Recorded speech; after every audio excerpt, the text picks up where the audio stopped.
भारत के अंदर विधि का शासन हो, अच्छे विधि विशेषज्ञ,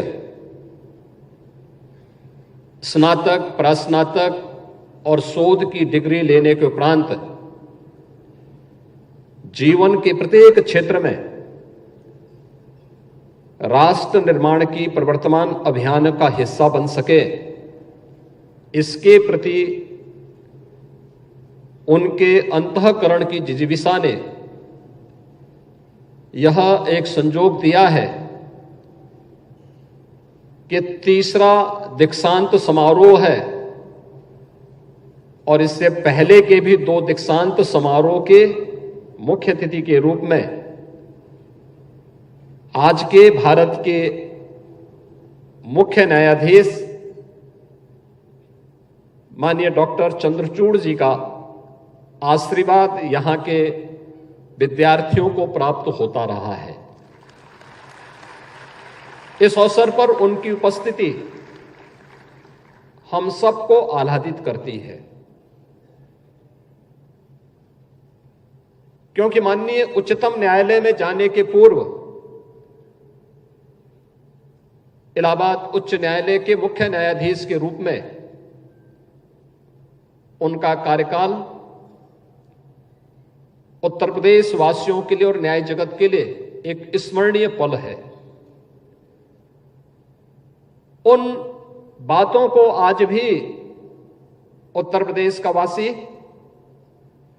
न्याय जगत पे विश्वास करने वाला हर व्यक्ति बड़े ही सकारात्मक भाव के साथ उसकी सराहना करता है। और यह डॉक्टर राम मनोहर लोहिया राष्ट्रीय विधि विश्वविद्यालय का सौभाग्य है कि तीसरे दीक्षांत समारोह में भी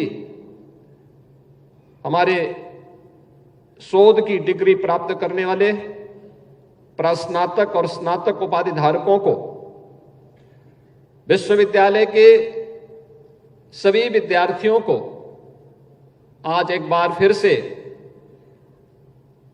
न्यायमूर्ति डॉक्टर चंद्रचूड़ जी का मार्गदर्शन और आशीर्वाद प्राप्त होने जा रहा है। हम सब जानते हैं कि सुशासन की पहली शर्त है विधि का शासन। न्याय संगत व्यवस्था हर व्यक्ति को प्रिय है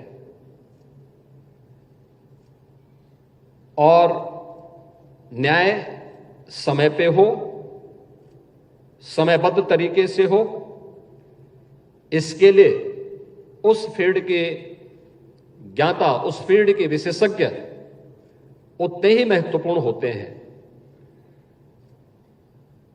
विधि के शासन के लिए ही आज भारत जाना जा रहा है। परसेप्शन बदलने में, आम जन की धारणा को बदलने के लिए, देश और दुनिया की धारणा को बदलने के लिए यह अत्यंत बड़ी भूमिका का निर्वहन करता है। इस अवसर पर जिन विद्यार्थियों को आज उनकी डिग्रियां अवार्ड की गई हैं और विगत 8 वर्ष के उपरांत दीक्षांत समारोह यहां पर हो रहा है, मैं इन सभी विद्यार्थियों को हृदय से बधाई देता हूं, उनके अभिभावकों का अभिनंदन करता हूं और विश्वविद्यालय परिवार की इस बात के लिए सराहना करता हूं कि उन्होंने देर से ही सही लेकिन इन सभी विद्यार्थियों के हित को ध्यान में रख करके आज यहां पर तृतीय दीक्षांत समारोह का आयोजन किया है। मैं देख रहा था जब मुख्य न्यायाधीश महोदय उपाधि प्राप्त करने वाले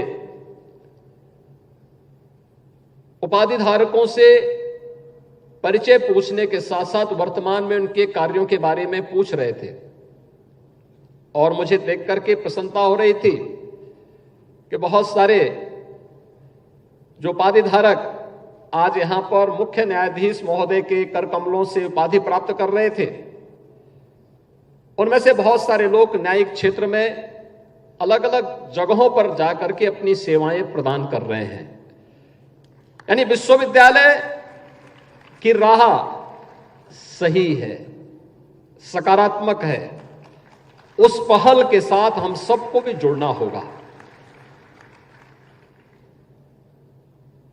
बार और बेंच का बेहतर समन्वय। एक आम जनमानस आपके बीच में आता है एक विश्वास के साथ। हम लोग देखते हैं परिवार के विवाद होते हैं, लेकिन जब वह परिवार के विवाद को लेकर के बहुत बार तो छोटे छोटे विवाद होते हैं, लेकिन परिवार का ही विवाद जब आगे बढ़ता है और भले ही परिवार के किसी सदस्य के कहने पर न मानता हो, लेकिन जब वह किसी अधिवक्ता के पास जाता है तो अधिवक्ता जहां पर उसे साइन करने के लिए कहता वो साइन कर लेता है, आंखें बंद करके साइन करता है, क्योंकि उसका एक विश्वास है। और यह विश्वास आपकी सबसे बड़ी पूंजी है। और मुझे लगता है विश्वास दोनों पर सामान्य नागरिक का बना होना ही चाहिए, चाहे वह बेंच हो चाहे वह बार हो। इस विश्वास पर खरा उतरना हम सबकी सदैव सबसे बड़ी चुनौती रही है, क्योंकि बदलते हुए परिवेश में, बदलती हुई परिस्थितियों में लोगों की आवश्यकताएं, लोगों के अपने तौर तरीके, टेक्नोलॉजी, ये बहुत सारी चीजें हैं जो व्यक्ति को भी, व्यवस्था को भी और समाज को भी बदलती है।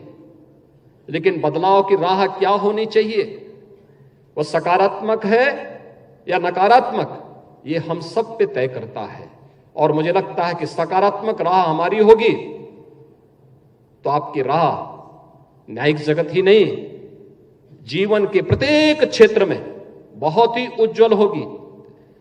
अगर नकारात्मक होगी तो नकारात्मक राह ना आपके व्यक्तिगत हित में होगी, ना समाज के हित में होगी और न अंततः राष्ट्र के हित में ही हो पाएगी। और मुझे लगता है कि वह स्थिति हमको स्वयं भी तय करनी पड़ेगी। एक पुरानी कहावत आती है कि परिवार के हित में व्यक्ति को छोड़ना पड़े तो हमें उसमें परहेज नहीं करना चाहिए। गांव के हित में परिवार को छोड़ना पड़े तो हमें उसमें भी परहेज नहीं करना चाहिए। और अगर समाज के हित में गांव से परहेज करना पड़े तो भी हमें उसकी परवाह नहीं करनी चाहिए। और अगर राष्ट्र के हित में इन सब से भी अलग हटना पड़े तो हमें राष्ट्र हमारे जीवन में सर्वोच्च होना चाहिए। सब कुछ हमारा राष्ट्र के प्रति समर्पण का भाव के साथ होना चाहिए। जब इस ध्येय के साथ हम कार्य करते हैं तो फिर ये छोटी मोटी बातें आपके कोई प्रभाव आपको प्रभावित नहीं कर पाएगी। आपने दीक्षांत उपदेश, जब यहां पे विश्वविद्यालय के कुलपति दीक्षांत उपदेश पढ़ रहे थे, ये भारत के उपनिषद के, तैत्तिरीय उपनिषद के, मैं विस्तार से इस बारे में भारत के एक स्नातक के लिए क्या कुछ होना चाहिए जीवन में अच्छा बनने के लिए, उसका जीवन लोक के लिए, राष्ट्र के लिए समर्पित भाव के साथ कार्य करने वाला होना चाहिए। इसके लिए उन्होंने इस तैत्तिरीय उपनिषद के इन पंक्तियों को यहां पर अपने दीक्षांत उपदेश में कहा कि सत्यम वदः धर्मम चरः, सत्य बोलना और धर्म का आचरण करना। धर्म का आचरण, धर्म उपासना विधि नहीं है, धर्म नैतिक मूल्यों का, सदाचार का और हमारे कर्तव्यों का एक पर्याय है, जो देश काल और परिस्थितियों से प्रभावित होकर के हम सबको सम और विषम परिस्थितियों में अपने कर्तव्य के प्रति लगातार आगाह करता है।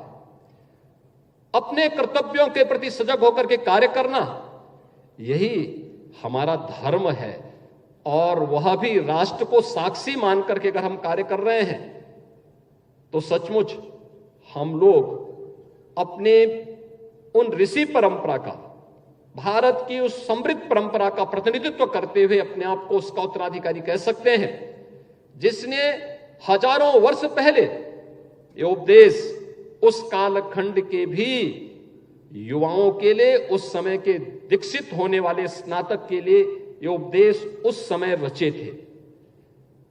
और आज भी हम तैत्तिरीय उपनिषद को दीक्षांत समारोह का साक्षी मान करके उसके अनुरूप अपने कार्यक्रमों को आगे बढ़ाते हैं। प्राचीन गुरुकुल की परंपरा में दीक्षांत समारोह एक समावर्तन समारोह के रूप में होता था। उस समय यह मान्यता थी कि जो भी यहां से स्नातक निकलेगा वह इतना परिपक्व होगा कि सारी परीक्षाओं को पास करके अपने भावी जीवन को आगे बढ़ाएगा। तो एक समावर्तन समारोह हुआ करता था। यह परीक्षा के पूर्व होता था, क्योंकि परीक्षा का मतलब अब तो उसको पास होना ही है, अपने भावी जीवन के राह पर आगे बढ़ना है।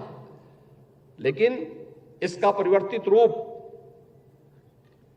आधुनिक काल में दीक्षांत समारोह के रूप में, कॉन्वोकेशन के रूप में हम सबके सामने आया कि पास होने के बाद एक विशेष समारोह में डिग्री अवार्ड की जाए।